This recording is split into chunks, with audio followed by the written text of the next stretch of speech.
আর গোটা বাংলাদেশের মুসলমানদের একটাই আশা, এমন কোন দিন নাই মানুষরা মুফাসসিরে কোরআনের জন্য চোখের পানি ফেলে না, ঠিক কিনা বলে? আমরা বলবো, ও রাষ্ট্রপতি, আল্লাহ পাক আপনাকে রাষ্ট্রপতি বানিয়েছেন, আলহামদুলিল্লাহ। আপনার বিশেষ ক্ষমতায় যদি আপনি একজন সন্ত্রাসকে মাফ করতে পারেন, তাহলে বাংলাদেশের মুফাসসিরে কোরআন আল্লামা সাঈদীকে কেন মুক্ত করতে পারবেন না, ঠিক কিনা বলে? আপনি কাকে চান তো হাত দেখিয়ে দেন। আমার ভাইরা, আপনি সারা জীবন বদমাশি করবেন আর আপনার থেকে আল্লাহর ওলি জন্ম নেবে? কথা বলেন, নিবে? নিবে না। এই জন্য আগে আমাদের ভালো হতে হবে, ঠিক কিনা বলে? আপনারা কি চান? আপনারা কি চান আপনার ছেলেমেয়েরা সন্ত্রাস, বদমাশ, টেন্ডারবাজি হোক? আপনারা কি চান? কথা বলেন, চান? চান না। এই দুনিয়ার কোনো মা বাবা চাই না আমার ছেলে নষ্ট হয়ে যাক, ঠিক কিনা বলে? চাই? বলেন চাই? চাই না। সবাই চায় আমার ছেলে বিশ্ব নন্দিত মুফাসসিরে কোরআন হোক, ঠিক কিনা? গর্ব করে না যে ডক্টর মিজানুর রহমান আজহারি, বলেন আল্লাহু আকবার, একটা নিয়ামত, একটা কি নিয়ামত বাংলাদেশের জন্য, যুবকদের আইডল, ঠিক কিনা বলেন? যে আপনাদের কি ইচ্ছা হয় না আমার সন্তান ডক্টর মিজানুর রহমান আজহারির মতো হোক? চান না? চান কিনা? আপনারা কি চান না আপনার ঔরস যাতে এমন সন্তান আসুক যে সন্তান গোটা পৃথিবীর মুসলমানদেরকে বিমুক্ত করে দিবে, ঠিক কিনা বলে? আমার ভাইরা, আপনারা কি চান না আপনার পেটে এমন সন্তান হোক যে সন্তান আল্লামা সাঈদীর মতো হোক? ঠিক কিনা বলেন? ঠিক কিনা? বর্তমান যুগের জন্য ইমাম আবু হানিফা আল্লামা সাঈদী, ঠিক কিনা বলেন? ঠিক কিনা? আমার ভাইরা 50 বছর আল্লাহর কোরআন তাফসীর করেছেন, নিয়ামত, ঠিক কিনা বলেন? ঠিক কিনা? আমার ভাইরা, আফসোস এই যে এগুলা বললেই বলে যে রাজনৈতিক কথা, বলে না? বলে কিনা? রাজনৈতিক কথা নয়। এই যে আমাদের বাংলাদেশের যিনি সেনাপ্রধান আজিজ, উনার ভাই সন্ত্রাস, উনাকে বাংলাদেশের মামলায় তাকে জেলখানায় দিয়েছে। রাষ্ট্রপতির একটা ক্ষমতা আছে যে আপনারা, রাষ্ট্রপতির একটা সংবিধানে লেখা আছে উনি চাইলে কোন একজন ফাঁসির আসামি মানুষটারে ইচ্ছে করলে মাফ করতে পারে, ঠিক কিনা বলেন? ঠিক কিনা বলেন? পারে। কিন্তু উনি যে কয়েকদিন আগে যে ইসলামের জন্য যে অভিজিৎ রায় নাকি একজন নাস্তিকটারে হত্যা করেছে, আলেমরা তাদেরকে ফাঁসি দিয়েছে, ঠিক কিনা বলে? কিন্তু আজিজের বাইরে যেই রকম আমাদের রাষ্ট্রপতি ক্ষমা করে দিয়েছে, এই রকম মুজাহিদদেরকে এইভাবে করে চাইলে ফাঁসির থেকে রেহাই দেওয়া যায়, ঠিক কিনা বলে? আর গোটা বাংলাদেশের মুসলমানদের একটাই আশা, এমন কোন দিন নাই মানুষরা মুফাসসিরে কোরআনের জন্য চোখের পানি ফেলে না, ঠিক কিনা বলে? আমরা বলবো, ও রাষ্ট্রপতি, আল্লাহ পাক আপনাকে রাষ্ট্রপতি বানিয়েছেন, আলহামদুলিল্লাহ। আপনার বিশেষ ক্ষমতায় যদি আপনি একজন সন্ত্রাসকে মাফ করতে পারেন, তাহলে বাংলাদেশের মুফাসসিরে কোরআন আল্লামা সাঈদীকে কেন মুক্ত করতে পারবেন না, ঠিক কিনা বলে? আপনি কাকে চান তো হাত দেখিয়ে দেন। আমার ভাইরা, আল্লাহ কবুল করবেন, আমিন। যিনি সুন্দর করে তাফসীর করেছেন, আপনারা কি চান না আপনাদের পেটে এরকম বড় বড় আল্লাহর ওলি জন্ম নেয়? চান কিনা? যদি চান তাহলে আল্লাহর কোরআন ছাড়া বিকল্প কোনো পথ নাই, ঠিক কিনা বলে? আমার ভাইরা, এই কথা বলতে গিয়ে ইমানদারের পেটে কি রকম সন্তান আল্লাহ পাক জন্ম দিবে? যদি আপনি ইমানদার হয়ে যান, নামাজি হয়ে যান, মুত্তাকি হয়ে যান, আল্লাহওয়ালা হয়ে যান, তাহলে আপনার পেটে এইরকম হাফেজে কোরআন ওলি জন্ম নেবে, ঠিক কিনা? আমার ভাইয়েরা, একজন ব্যক্তির নাম হচ্ছে মুবারক আবু আব্দুল্লাহ। নাম কি? কথা বলেন, নাম কি?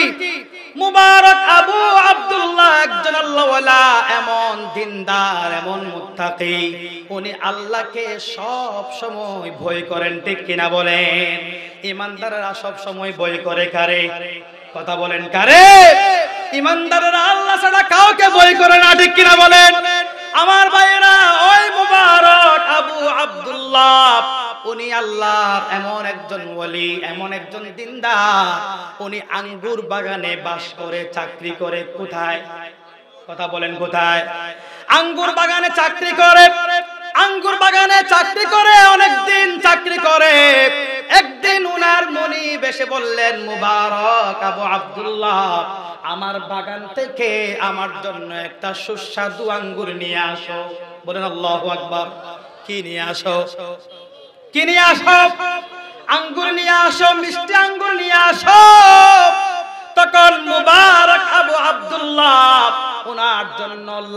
থেকে একটা আঙ্গুর নিয়ে আসলেন, মুনিবটা মুখে দেওয়া মাত্র টক বলে ফেলে দিলেন। আবার মুনিবটা বলল, মুবারক আবু আব্দুল্লাহ, যাও আমার জন্য আরেকটা মিষ্টি নিয়ে আসো। এটা মিষ্টি নয়, আরেকটা আঙ্গুর নিয়ে আসলেন, সেটাও টক। বলেন আল্লাহু আকবার। আবার বললেন, দমক দিয়া গরম হয়ে বললেন, মুবারক তুমি কি টক মিষ্টি চিনো না? হ্যাঁ অবশ্যই চিনি। তাহলে আবার যাও একটা মিষ্টি আঙ্গুর নিয়ে আসো। আবার যে আঙ্গুরটা নিয়ে আসলো সেটাও টক। বলেন আল্লাহু আকবার। মুখে দেওয়া মাত্র ফেলে দিই।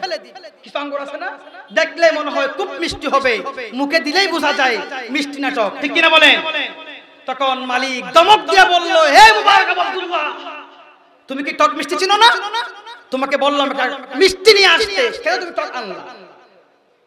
এই রকম কথা বলার সাথে সাথে মুবারক আবু আব্দুল্লাহ বললেন, মুবারক আবু আব্দুল্লাহ বললেন, মুনিব, হে মুনিব, আপনার কাছে অনেক দিন যাবত আমি চাকরি করি, অনেক দিন যাবত আপনার কাছে আমি চাকরি করি। বিশ্বাস করেন, ওয়াল্লাহি রব্বুল কাবা, আপনার অনুমতিবিহীন একটা আঙ্গুর আমার মুখে দেই না। বলেন আল্লাহু আকবার। একটা অনুমতিবিহীন আপনার আঙ্গুর আমি মুখে দেই না। সুবহানাল্লাহ বলবেন না? কেমন আমানতদার, কেমন আমানতদার। সুবহানাল্লাহ, আপনার কথা ছাড়া একটা আঙ্গুর আমি মুখে দেই না। সুবহানাল্লাহ বলেন, সুবহানাল্লাহ। আর আজকে অনুমতি তো দূরের কথা, গরিব মানুষদেরকে মেরে সম্পদগুলো কেড়ে নেয়, ঠিক কিনা বলেন? যে তেল সুর, ডাল সুর, সম্পদ সুর, রুটের সমস্ত সরকারের বাজেটগুলো চুরি করে আসে না? বলেন আসে না? এখন তো আর অনুমতি দিতে হয় না, ক্ষমতা ফেলেই সবগুলা চুরি করে খেয়ে হজম করে ফেলে, ঠিক কিনা বলেন? ঠিক কিনা? এই যে আমার ভাইরা, আপনারা যারা ক্ষমতায় গিয়া, সবাই না, যারা ক্ষমতায় গিয়া গরিব মানুষের সম্পদগুলো শোষণ করে খায়, যে জায়গা জমিগুলো খেটে খায়, এই সবগুলা কিয়ামতের ময়দানে আল্লাহ পাক গলায় বেঁধে দিবে, ঠিক কিনা বলেন? সুতরাং যে জুলুমকারী, চোর, ডাকাত দেখলে আর বলতে হবে না সে এই দুনিয়ায় জালেম ছিল, সেটা বলতে হবে না, তাকে দেখলেই বুঝতে পারবে সে দুনিয়ায় জালেম ছিল, ঠিক কিনা বলেন?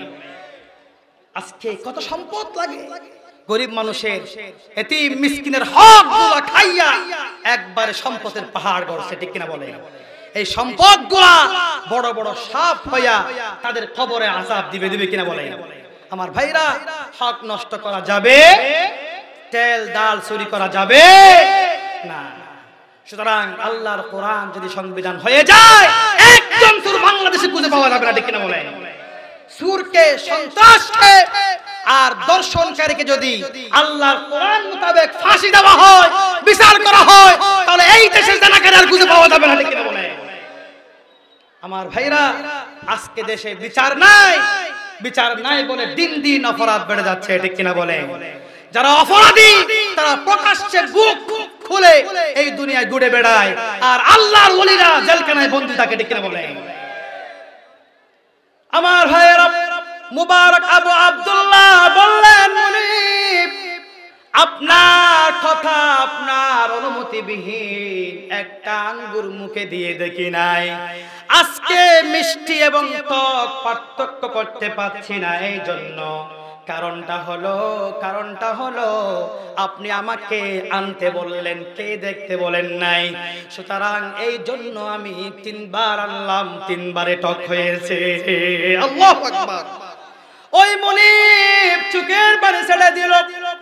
মুনিবটা চোখের পানি ছেড়ে দিয়া বলল, ও মুবারক আবু আব্দুল্লাহ, তোমার ভিতরে আমি কাউকে খুঁজে পাই নাই, তোমার কলবের ভিতর আল্লাহর ভয় খুঁজে পেয়েছি। বলেন সুবহানাল্লাহ। আল্লাহর কাছে সুন্দর দেহ, কোটি কোটি টাকার মালিকের দাম নাই।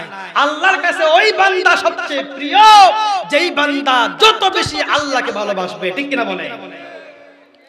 আমার ভাইয়েরা, তখন মুবারক আবু আব্দুল্লাহকে বলল, হে মুবারক আবু আব্দুল্লাহ, তোমার চরিত্র, তোমার দিনদারিত্ব দেখে আমি বিমুগ্ধ হয়ে গেলাম। সুতরাং যে আমার সুন্দরী মেয়ে, আমার যে সুন্দরী কন্যাটা আছে, এই দেশে রাজার ছেলের জন্য প্রস্তাব দিয়েছে, আমি রাজার ছেলেকে দিব না, আমি আমার সুন্দর মেয়েটিকে তোমার আমানতদারি দেখে তোমাকে নিকাহ দিলাম।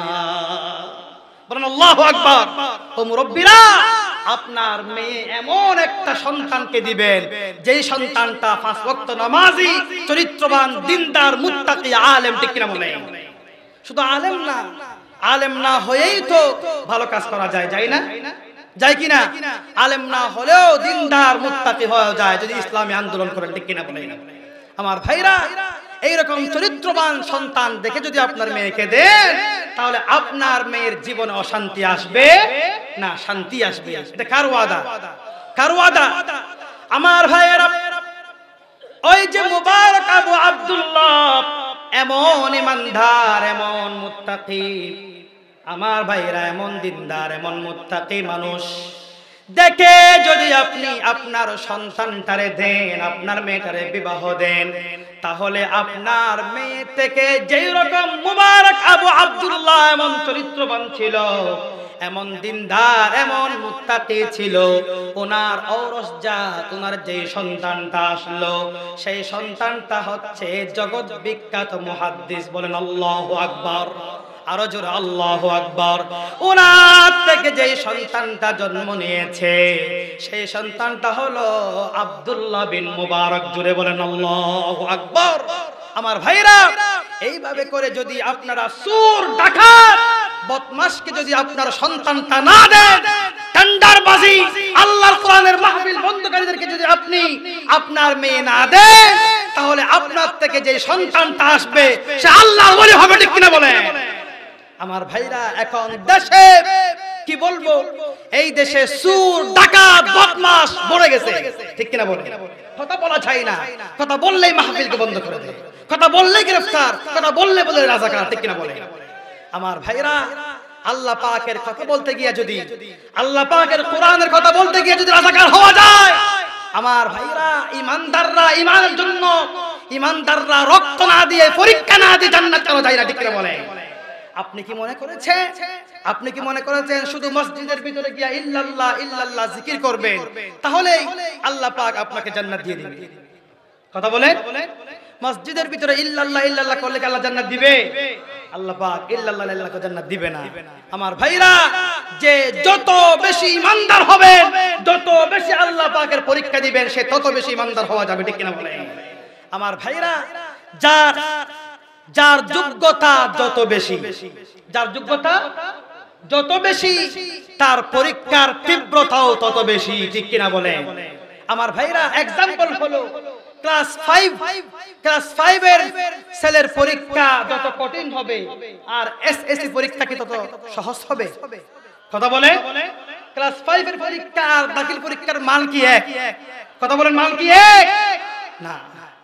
আমার ভাইরা, আমার দেশে কিছু আলেম আছে, তারা বলে যত হামলা, যত মাহফিল বন্ধ হয় শুধু তোমাদের কেন, আমাদের খানকার পীরের তো একটা মাহফিল বন্ধ হয় না, আর আমাদের মাহফিল তো পুলিশ ফটো তুল দেয়, আপনাদের মাহফিল তো ঝামেলা কেন? তার মানে আপনারা বেজার। নাউজুবিল্লাহ বলবেন না? আমার ভাইরা, এমন কোন নবী, এমন কোন ওলি, এমন কোন সাহাবী নাই আল্লাহর জমিনে দিন কায়েমের জন্য রক্ত দেয় না। ঠিক কিনা বলে? আমার ভাইরা, তারা বলে আমাদের ফিরে তো একটা মামলা নাই। আমি বলি, ইমাম আজম আবু হানিফা রাহমাতুল্লাহি আলাইহি, উনি কি আল্লাহ বলেছিলেন না? কথা বলেন, ছিল কি না? ওই ইমাম আজম আবু হানিফা রাহমাতুল্লাহি আলাইহি, উনি আল্লাহর ওলি ছিল।